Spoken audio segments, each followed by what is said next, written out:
بسم اللہ الرحمن الرحیم۔ حضور پاک صلی اللہ علیہ وآلہ وسلم غزوہ بدر کے لیے مدینہ منورہ سے چلنے لگے تو مدینہ کے ایک گھر میں چشم فلک نے ایک عجیب منظر دیکھا۔ حق پرستار ایک بوڑھے باپ اور ایک جوان بیٹے کے درمیان تکرار ہو رہی تھی۔ باپ بیٹے سے کہہ رہے تھے، بیٹا گھر میں ہم دونوں کے سوا کوئی مرد نہیں، اس لیے مناسب یہی ہے کہ ہم دونوں میں سے ایک یہیں رہے اور دوسرا جہاد میں شریک ہو۔ تم جوان ہو اور گھر کی دیکھ بھال بہتر طور پر کر سکتے ہو، اس لیے تم یہاں رہو اور مجھے رسول اللہ صلی اللہ علیہ وآلہ وسلم کے ہمراہ جانے دو۔ اس کے جواب میں سعادت مند فرزند والد گرامی سے کہہ رہے تھے، ابا جان اگر جنت کے علاوہ کوئی اور معاملہ ہوتا تو مجھے گھر پر رہنے میں کوئی عذر نہ تھا۔ مجھے اللہ نے اتنی قدرت دی ہے کہ حضور پاک صلی اللہ علیہ وآلہ وسلم کی ہم کلابی کا حق ادا کر سکوں، اس لیے آپ یہاں رہیے اور مجھے جہاد پر جانے کی اجازت دیجیے، شاید اللہ تعالیٰ مجھے شہادت کا شرف بخشے۔ بڑی رد و قدح کے بعد باپ نے فیصلہ دیا کہ قرعہ ڈالتے ہیں، جس کا نام آئے وہ لڑائی پر جائے اور دوسرا گھر پر رہے۔ بیٹے نے باپ کے حکم کے سامنے سرخم کر دیا۔ قرعہ ڈالا گیا تو بیٹے کا نام نکلا۔ ان کو اس قدر مسرت ہوئی کہ قدم زمین پر نہ ٹکتے تھے۔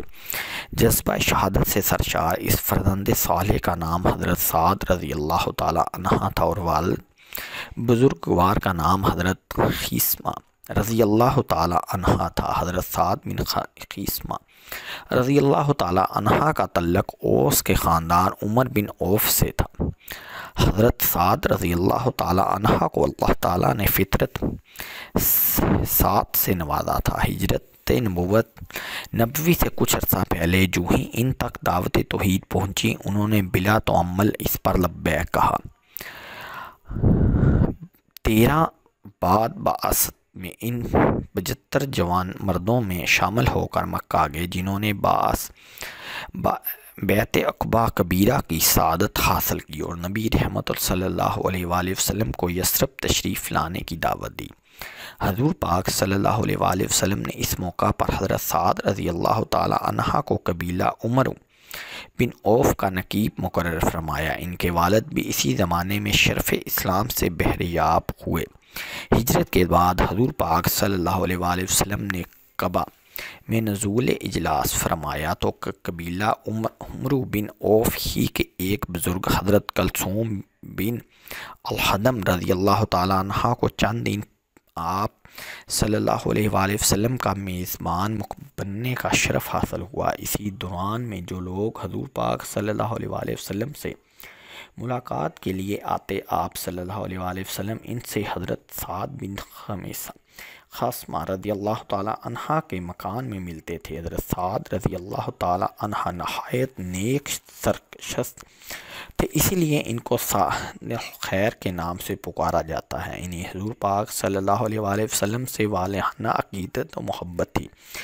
غزوہ بدر کے مقام پر جب قرعہ فال ان کے نام پڑا تو نہایت ذوق و شوق سے حضور پاک صلی اللہ علیہ وآلہ وسلم کی ہمر کلابی میں بدر پہنچے اور کفار کے خلاف بڑی بے جگری سے لڑے۔ ہنگامہ کا راز میں دشمن کا ایک سوار ان پر حملہ آور ہوا۔ وہ اگرچہ پیدل تھے لیکن نہایت پامردگی سے حملہ آور سے نبرد آزما ہوئے۔